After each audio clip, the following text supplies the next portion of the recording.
The 6 o'clock news starts right now. A man and his stepson on trial at the same time for the same murder, and today the state rested its case. The trial for Lane Wooten and Williams Blankenship began earlier this week. Testimony so far has focused on what happened the night that 24-year-old Josh Fowler was killed.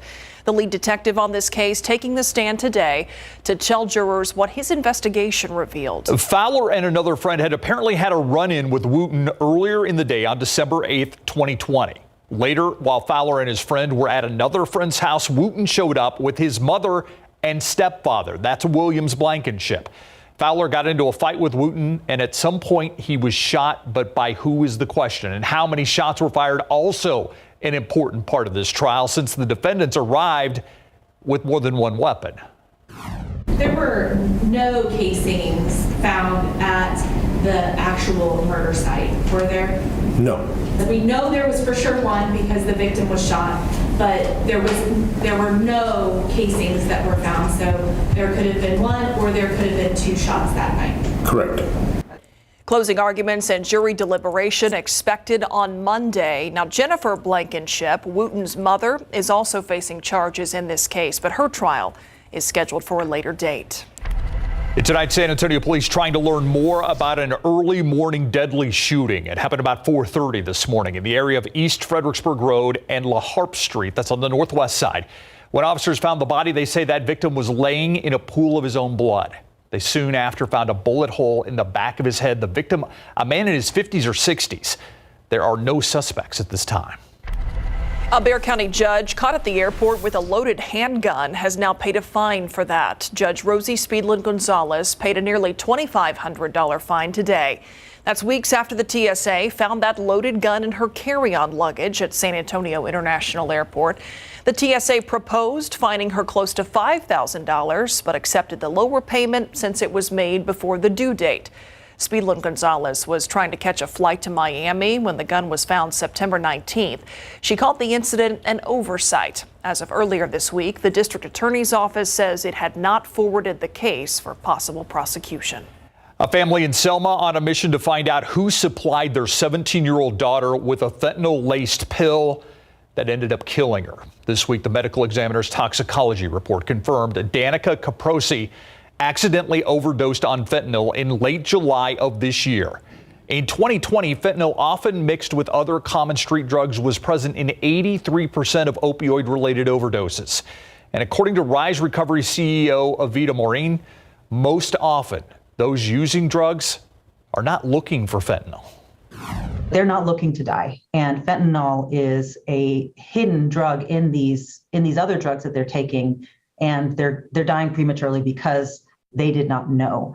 I think it's important to know that any pill or drug that's purchased illicitly, that's purchased not from a pharmacy, has a risk of having fentanyl in it.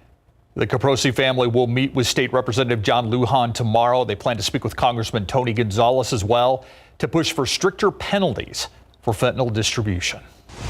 San Antonio police arresting a man in his 80s who was accused of inappropriately touching a child. An arrest affidavit states that 83-year-old Richard Murray was arrested for allegedly touching a 12-year-old girl at a San Antonio business park. This happened earlier this month. The victim told police that Murray stopped her on her way to the bathroom. The affidavit states that Murray kissed the girl and began touching her inappropriately. Security cameras apparently capturing the incident. Murray now facing a charge of indecency with a child, and his bond is set at $60,000. A man is shaken up after a frightening stay at a West Side motel. San Antonio police say it involved him being tied up and possibly robbed at gunpoint. Katrina Weber tells us how officers quickly caught up with the suspects in this case. It's checkout time of a different kind at the Econo Lodge. San Antonio police checking out a report of a robbery involving a man who was tied up inside a room. They say a worker called them here to Southwest Loop 410 near Marbach Road after the man made his way to the front office just before 9:30 this morning with zip ties still on his wrist. Police say the 28-year-old spoke only Spanish, but told them he was robbed by some people who already had gotten away. The victim was able to give police a description of the car involved, and officers say while they were here, it showed back up again, but took off immediately when the driver saw police. Some of the officers went after that SUV, then caught up with it after it spun out a few miles away on Medina Base Road near Loop 410. They took two people, 17 and 18 years old, into custody. Police say one of them had a gun. Back at the motel, they found two other men inside the room with the victim who was still asleep. They weren't sure right away how they're tied to the case. Police say there's a lot they're still investigating, including the possibility this all may be tied to human trafficking. Katrina Weber, KSAT 12 News. A kitchen fire forcing people and their pets out of their home early this morning on the northeast side. That fire happened just before 4 a.m. in the 5500 block of Sunup Drive. That's not too far from Judson and Lookout Roads. Firefighters got there to find that flames had spread throughout the home, but the fire was put out quickly. SAFD says the two people inside, along with several of their dogs, all made it out safely. San Antonio fire crews battling another early morning fire, this one at a business on the north side. That fire started around 4:15 this morning at a lot owned by Guido Brothers Construction on Breeden Avenue. Firefighters say a mobile home on that lot on fire and then spread to a second one. No one on the property at the time of that fire. No injuries reported. The cause still under investigation. A retired teacher had no idea her diary documenting her life on the west side would be a time capsule of culture. Well, now that diary has been published. Camelia Juarez introduces us to the author who hopes to bring people together through stories of her west side heritage.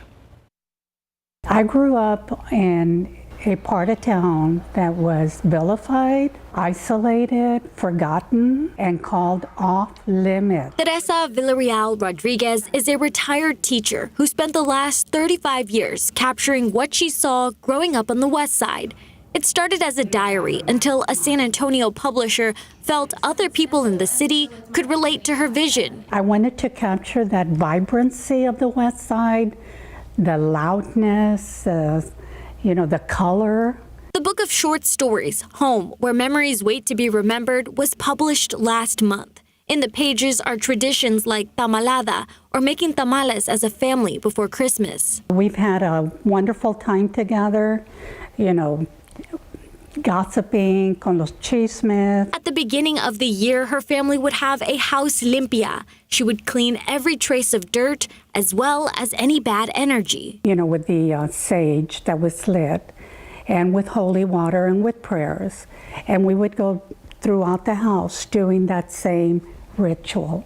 Rodriguez brings those traditions to life. She says many of those sweet memories are buried under generations of hard work. As Mexican Americans, I think we have all received such an incredible gift of culture. I'm hoping that people start reconnecting or embracing this beautiful culture. This is the home where memories wait to be remembered. Now, this home was sold to a different owner, and those memories are only found in this book. She sold about 300 copies so far, and it should be on local bookshelves coming very soon.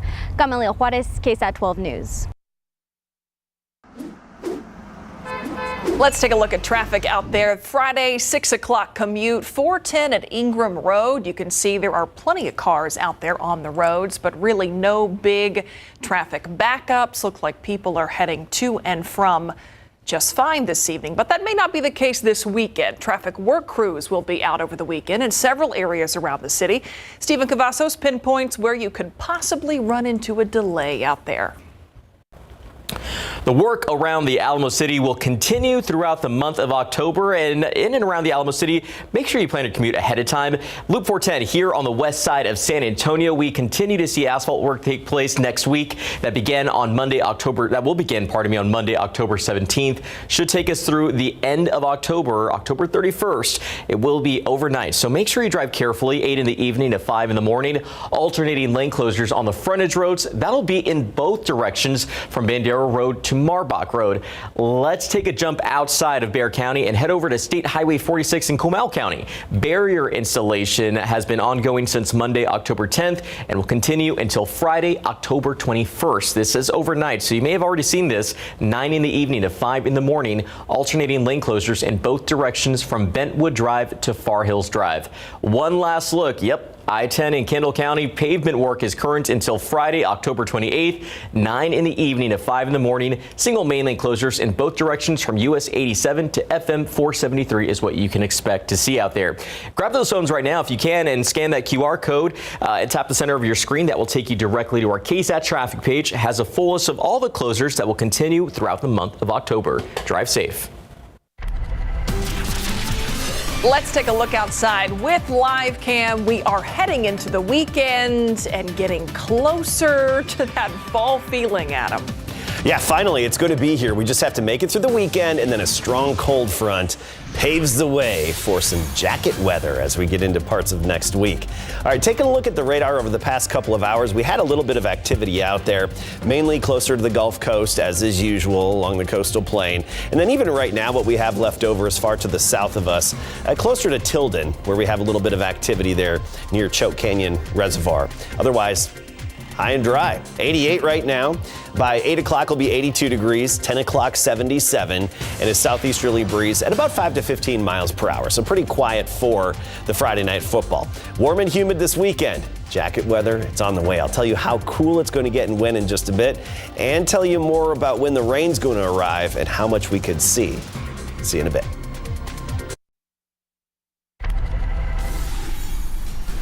There have been a lot of accidental deaths, and they could have been prevented. Could have been prevented. Protecting Texans from dangerous drugs tonight. Potential change in state law that one Texas lawmaker is calling for and why she says it could save lives. A major shift in immigration policy as millions of migrants make their way to the U.S. The new rules from the Biden administration we'll tell you about. Plus an act of kindness for the city of Uvalde. The project getting off the ground this weekend and what you can do to help tonight on the 9 to 10.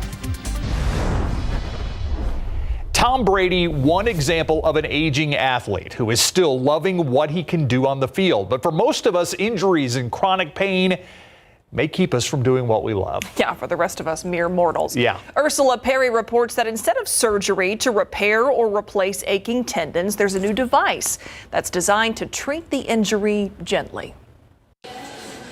62-year-old Sherry Bellamo has been riding a bike at home or on the road for as long as she can remember. It was very, very challenging. I rode pretty far and pretty fast, and I just loved everything about it. 30 or 40-mile rides, often at 20 miles an hour. But 3 years ago, Bellamo started developing extreme pain in her legs. I couldn't sit on my bike, couldn't sit in a car, couldn't sit on a plane. When medications didn't work, doctors performed surgery to make room for an impinged nerve. Then another surgery to fix a torn hamstring, but the pain came back. Bellamo was referred to an orthopedic specialist. He discovered scar tissue had trapped the nerve near her hamstring. That caused tethering and stretching of the nerve and caused leg pain, much like you would get with a sciatica from your back. Dr. Shipley recommended a procedure called Tenix. It uses ultrasound guidance. He directs a needle through a tiny incision in the scarred area. We inject fluid and use lots of hydrostatic pressure coming out of the needle to separate the scar tissue from the nerve. Doctors use the minimally invasive procedure to treat other painful conditions like tennis elbow, plantar fasciitis, or Achilles tendonitis. For Bellamo, the pain went away shortly after the procedure. And after 6 weeks of recovery time, she's back to feeling fit and hoping to stay that way. I feel like I have my life back. The 10X procedure normally takes about 4 to 6 weeks of recovery time. Some people, it may be a bit longer than that. As for the procedure itself, it only takes about an hour. It's done in a doctor's office with local anesthesia. Ursula Perry, KSAT 12 News. Let's take a look outside. Sky 12 flying above San Pedro Creek out there. You know, so it's the grand opening for this new stretch, and I think they've got something going. It looks like they may just be doing a grand opening ceremony right now. They've got an event happening. Yeah. For the new stretch that's opening. Yesterday, we told you about the new murals down there along this new stretch of the creek by artists Lionel and Kathy Sosa. They're all going to be lit up about this time, so go check it out. No matter what's happening, I'm just glad to see so many people down there. Yeah. Enjoying the new stretch of San Pedro Creek. And I'm guessing next week, if you go down, maybe a jacket? Yes, especially in the morning hours. By the middle part of next week, I mean, we could be talking low temperatures right around 50 degrees by Wednesday morning. How about that? Let's talk rain chances right now. Let's lead with that. As of course, we are dry. We need the rain. Expect scattered areas of rain to start developing Sunday night, but I think become more prominent and more numerous throughout the day on Monday. Basically intermittent showers and thunderstorms throughout the day on Monday. We got it at 60% coverage at any point throughout the day. As for the drought monitor, this is the newest one, of course, updated every Thursday. And yeah, we need more rain. We know that. But parts of South Texas have even fallen deeper into drought over the past couple of weeks over a recent dry spell. Now 73% of the state is considered in drought. Just about all of us could use that rain. And it does look like it's going to be pretty widespread across the Lone Star State. You look at it right now, we had a few of those showers closer to the Gulf coastline. That's it. A narrow plume of Pacific moisture coming in. That's giving us some high thin clouds that'll continue to stream overhead tonight. And the big picture shows a real wound up system over the Great Lakes. That's going to stay away from us, but we were watching this separate area of circulation in the upper levels. This counterclockwise circulation, this upper level low near Los Angeles, that's slowly going to be moving our way, and it'll combine with the cold front Sunday night on through Monday to mix together the proper ingredients to generate some what should be pretty numerous showers and storms. Here's our futurecast starting Sunday evening. I think Sunday during the day will be dry, but by Sunday night, some areas of rain likely to develop, becoming more prominent throughout the day on Monday, but it's not going to be raining everywhere at the same time. It's going to be intermittent, scattered activity, just coming and going off and on throughout the day. This is noon on Monday. And by the way, just one computer representation of what one computer model is anticipating in terms of the timing of this. But for accumulations, I think we're still on track for several neighborhoods to pick up 1 to 2 inches of rain with localized amounts up to 3 inches. There is that possibility. And then it tapers off Monday night into Tuesday morning. Okay, let's talk temperatures and the big drop that's coming our way with our first real deal cold front. Today, 90. That's 7 degrees above average and 5 degrees shy of the record high for the day today. Right now, we're for the most part in the 80s across the state. Alpine an exception at 76, but check out Laredo, 92, Cotulla 93, 89 in Gonzales. You get the idea. Already still above average for this time of year. And that's going to be the case through the weekend. Highs right near 90 degrees. Then the bottom falls out on Monday. We'll be closer to 70. And then even when the sky clears out and we have a lot of sunshine, Tuesday, Wednesday, Thursday, the warmest we'll get is in the low to mid 70s. So a real fall-like feel, and we'll go from above average to a good 10 degrees below average. One thing that's going to be changing a lot too over the coming days is the humidity. Now, dew points are on the rise. Wind out of the southeast coming off the Gulf of Mexico. Our moisture source, of course, the Gulf of Mexico.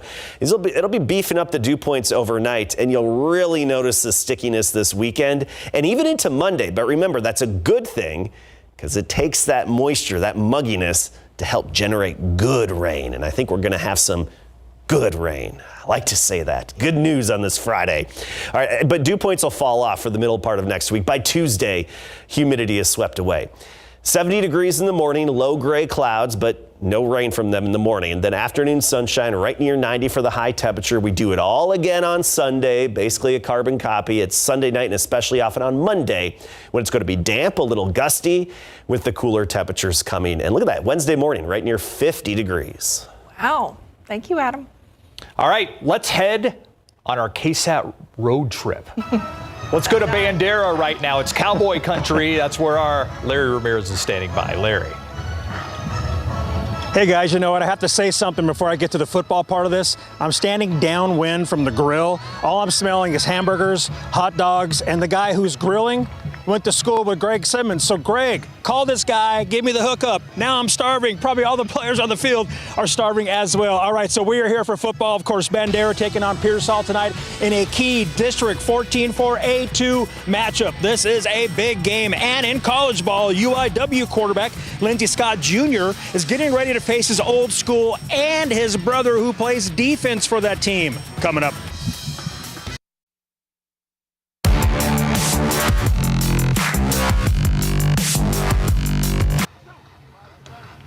It is a beautiful day in the Hill Country for some high school football. Good evening, everybody, and welcome live to Bandera, where tonight the Bandera Bulldogs will take on the Pearsall Mavericks in a district football matchup. And I'm telling you what, this is a key contest when it comes to determining the district championship by the end of the season. Fresh off of their bye week, the Bulldogs are 5-1 this season and ready for their district opener with Pearsall. Led by head coach Joel Fontenot-Amity, the Bulldogs team motto is, "We are one." After dropping their season opener, the Bulldogs have won 5 in a row. 3 weeks ago, they edged out Hondo 25-24, and 2 weeks back, they beat Robstown 28-21 thanks to a touchdown pass with less than 1 minute left in the game. So Bandera is finding ways to win.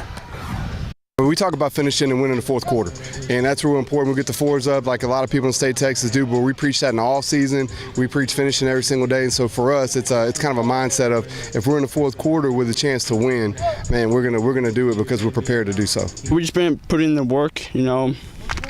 Every play matters, you know. Can't make mistakes, and we just gotta keep going, you know. Came out first game of the season. It didn't go nearly as we wanted it to, but it was first game for us as a season, so it wasn't what we wanted it to be.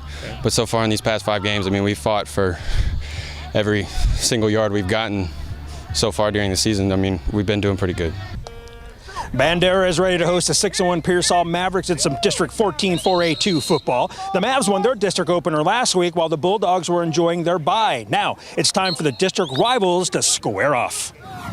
I've been playing them for 3 years, and they're a pretty stout team. They're hungry, they want it, but we want it as well. There's going to be a dogfight. We're just going to have to do everything right, hold our assignments. Yes, sir. It's a good one. Last year we beat them pretty good, that's all I was going to say, but hopefully we can do it again this year. Last season, Bandera beat Pearsall 48-9, but this is a new year and both sides know it. So here's the road trip for you tonight. Pearsall, Bandera, Wagner, Bernie Champion, and finally San Antonio Christian at TMI. Highlights on the Night Beat and BigGameCoverage.com. To check out the BGC streaming schedule, please scan the QR code on your screen. We have 10 games on the schedule tonight and 2 more games tomorrow. Tuesday night in high school volleyball, New Braunfels took over the lead in District 27 6A with a 3-1 victory against Steele. The Unicorns have won 2 straight matches after suffering a setback against San Marcos last week, and now own a 5-1 record in district play with 4 games left in the regular season. The loss to the Rattlers gave the Unicorns a chance to refocus. We've just been playing as a team. San Marcos, we just lost it, but we've really gotten it back together, and so we're ready to take first place. It just put some fire under us, and we are just ready to destroy. The Unicorns will host East Central tonight at 7. And turning to college football, the UTSA Roadrunners are on the road right now, getting ready to play at FIU. Kick for that game is set for 7 tonight. How about that? Another Friday night game for the Roadrunners. Now winners of 3 straight games. The Roadrunners are 4-2 overall, 2-0 in Conference USA. Now FIU is 2-3 on the season, 0-1 in conference, falling to Western Kentucky 73-0 3 weeks ago. The Roadrunners, who flew into Miami yesterday, are favored by 34. And the University of the Incarnate Word will play at Nicholls State tomorrow afternoon at 3. The Cardinals are 5-1 overall, 2-1 in Southland Conference, and winners are 2 straight. Last week, they beat Lamar 56-17. Quarterback Lindsey Scott Jr. passed for 401 yards and 7 touchdowns to 5 different receivers. Now, Scott is all set to face his former team, Nicholls State, on the road in Louisiana. Just try to treat it like any other game. Of course, it's a little different, going back to my alma mater. My little brother plays for Nicholls. Got a lot of family coming and whatnot, so obviously it's a little different, but we treat it like any other game. Any other game, we prepare the same way we do, watch film the same way we do, and come out Saturday and play the same way we do every week.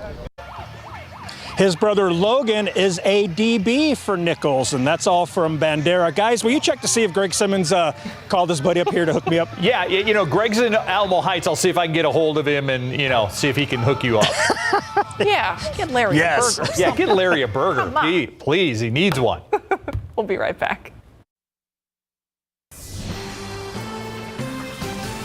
And now to the latest on the mass shooting in Raleigh, North Carolina. Police say 5 people were shot and killed near a nature trail Thursday evening. The suspect is in critical condition at a hospital as authorities try to pin down a motive.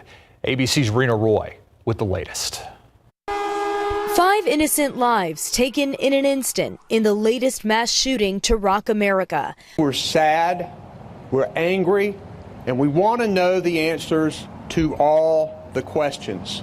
Among the dead, 49-year-old Susan Karnatz, a 16-year-old boy who was a junior at a local high school, and Gabriel Torres, a 29-year-old off-duty police officer on his way to work, was also fatally shot. We have an officer down. We have an officer down. Police say a 15-year-old opened fire just after 5 p.m. Thursday in Raleigh. And ABC News can now report that the suspected shooter is related to one victim who was killed. 2 others, including another officer, were also injured but survived.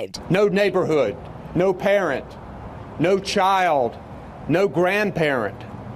No one should feel this fear in their communities.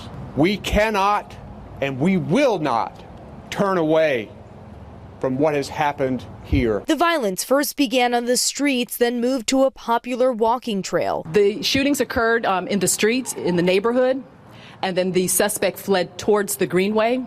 And then we had some more victims who were shot in the Greenway. The gunman engaging in a long standoff with police. Authorities say before being taken into custody with serious injuries, it's unclear how he was hurt. Authorities still working to determine a motive, an initial report expected in 5 days. President Biden has released a statement saying enough is enough, touting the bipartisan gun law signed into law in June, but added more must be done, reiterating his calls for an assault weapons ban. That is unlikely to happen in this Congress or the next if Republicans take over after the midterm elections. Rena Roy, ABC News, New York. Yesterday, there was another hours-long televised committee hearing for the January 6th committee looking into what happened that day during the insurrection at the nation's capital. The biggest revelation coming out of that, of course, the subpoena for former President Donald Trump. So let's talk about what comes next. We have John Taylor here, professor, the chair of the Political Science Department and Geography Department at UTSA. John, thank you, as always, for being with us. So I think a big question people have, all of these hearings, what is it going to amount to? So let's talk about what you think comes next after news about that subpoena. Oh, boy. I could make a prediction. I could go to Vegas and clean up. There you go. That said, issuing the subpoena actually, I think, does several things. One, it puts Trump on notice that, just like what they did with Bannon, like they did with others who refused to testify before the committee, they could potentially hold him in contempt of Congress. Here's the problem with that. We're less than a month away from an election. January is looming where there may be a new Congress. And if Republicans win, all this January 6th committee stuff goes away. The subpoena goes away. And basically Trump walks away without any issues. Yeah. Do you think, first of all, do you think he's going to testify? I'm guessing because you think he could be held in contempt of Congress. You don't.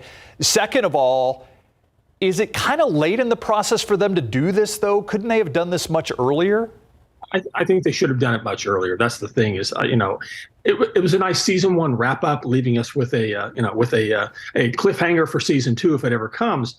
His attorneys, Trump's attorneys, will have to hold him down if necessary to prevent him from testifying. They would be nuts not to, in the sense of letting him testify. He would probably damage himself even more, given all the other stuff he's facing from Mar-a-Lago, the FBI seizure there, to questions in Georgia and an indictment there, potential indictment in New York.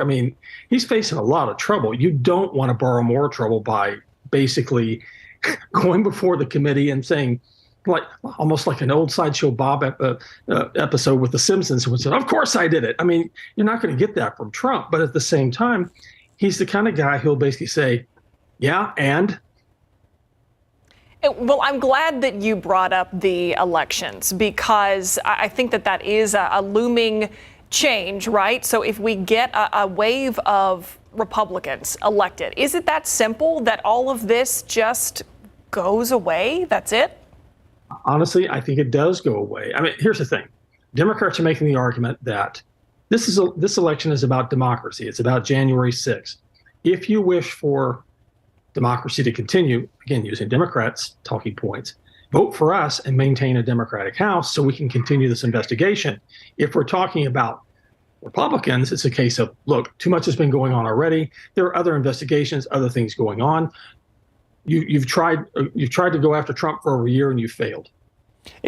John, I have not seen if something came out recently from the former president, I haven't seen it, but I did see that Donald Trump called this a witch hunt, but didn't really say or deny anything that the January 6th committee has put forward so far. Is that what you're seeing as well?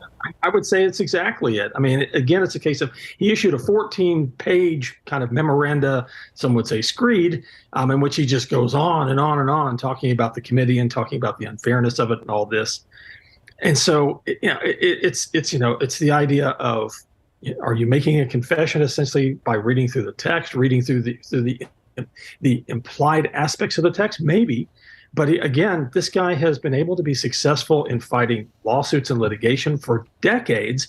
And to be blunt, he'll likely do his best to slow roll anything until we get to January. And assuming Republicans take over, there won't be an investigation any further. There may be a lot of people out there, some people who say, well, this seems like it might be a political tactic. Of course, so close to an election, to the midterms.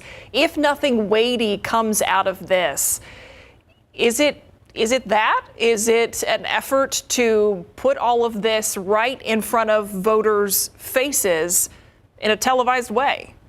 Honestly, it is. I mean, let's be blunt. I mean, Democrats will say, no, we're following, seeking truth from facts and all that. Sure, of course you are. But at the same time, you are building a case.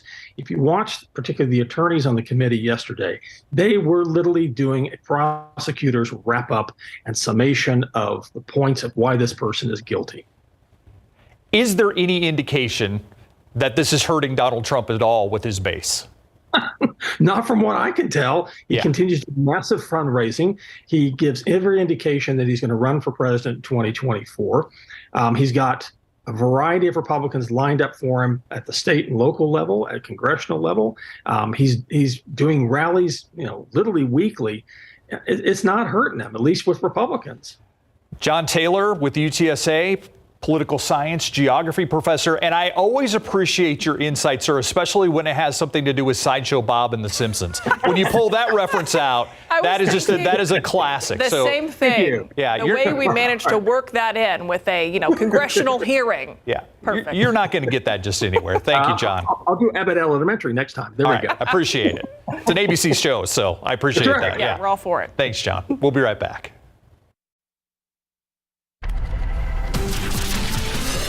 Let's take you outside through live cam right now.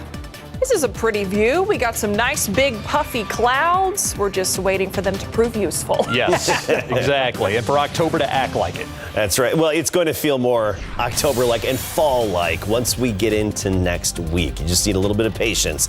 Warm and humid this weekend. Strong cold front hits Sunday night. I'll be back to let you know how cool it's going to get, especially in the mornings next week. And more on this rain and how much we could see and time it out for you in just a bit.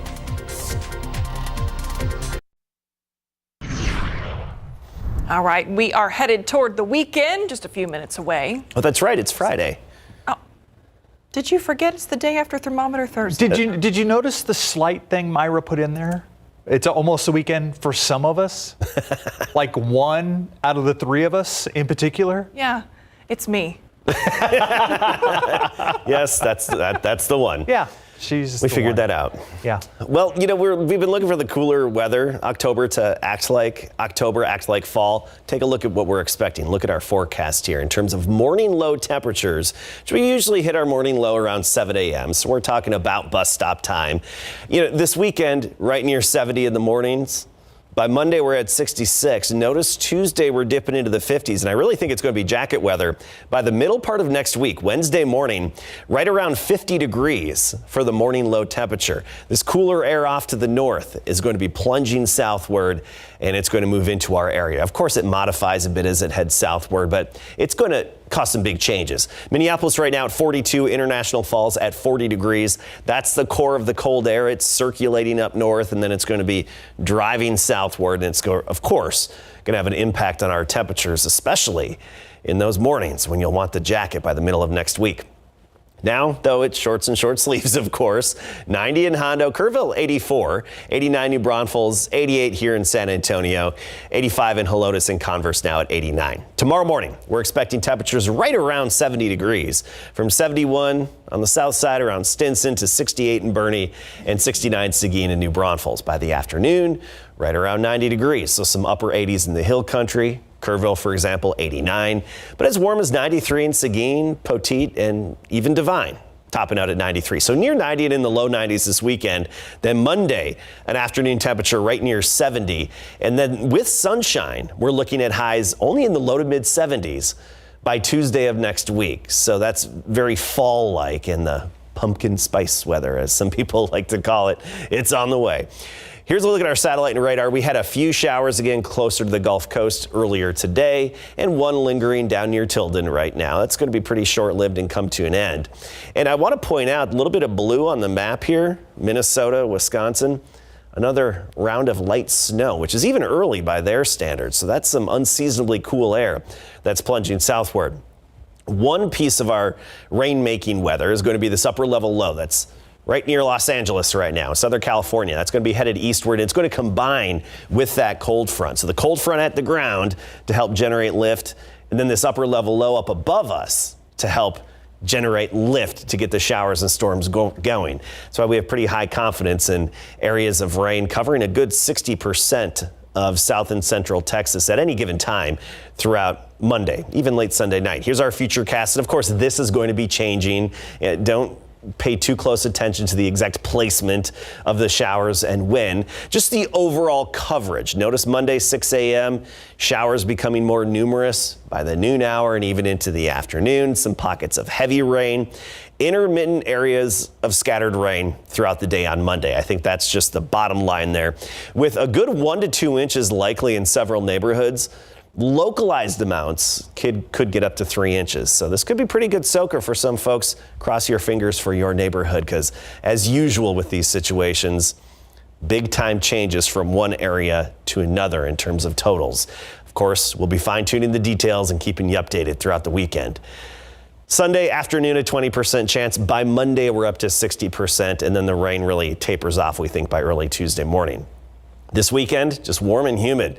Some low clouds in the mornings will make it look like it could rain, but they won't be the rain-making clouds. Those are going to wait till Sunday night on into Monday. Right near 90 all weekend long, even in the low 90s for some folks. And then we get into next week, and those temperatures fall off. Mornings down near 50 by Wednesday, so have the jacket within reach. I know it's warm and muggy this weekend, but things are going to change quickly next week. And you will notice some gusty winds with the rain on Monday, and then just sunny, crisp conditions for the rest of next week. All right, looking forward to it. Thanks, Adam. In case you missed it, coming up next.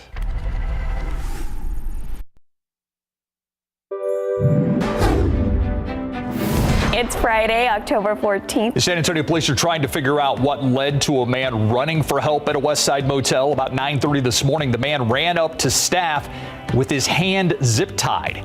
He said he'd been robbed. When police arrived, they noticed a car that matched the description he gave them. When people inside the car saw police, they took off. Police did catch up with them off Medina Valley Road under Loop 410. They took a 17 and 18-year-old into custody. Right now, they aren't sure if this was a random act or if the man actually knew the suspects. A woman is badly hurt after she was hit by a car overnight. It happened just before 2 o'clock this morning in the 6400 block of I-10 West near Balcones Road on the northwest side. Police say a woman was walking in the street on the access road of I-10 when someone driving a dark-colored car hit her. The driver of the car did stop to help the woman. The woman was taken to the hospital with life-threatening injuries. And another recall just into our newsroom. It's another baby formula recall. Abbott Labs recalling certain lots of its 2-ounce ready-to-feed liquid formula. The tops apparently have not been sealed completely in some cases, and that can cause the formula to spoil, and that would cause some stomach problems in the baby. Most of the affected products are distributed primarily to hospitals and doctors' offices. Netflix is rolling out a cheaper plan with ads following a big drop in subscribers. Starting next month, the streaming service will offer a monthly plan for $6.99. That is less than half the price of its most popular plan. No downloads will be available with the ad-supported option, though.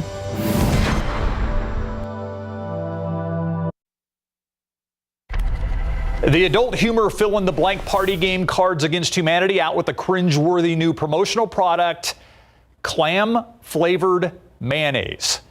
Claminaise is the latest in a long line of similarly strange promotional stunts by the game. The product is on sale at Target stores nationwide for $9.99.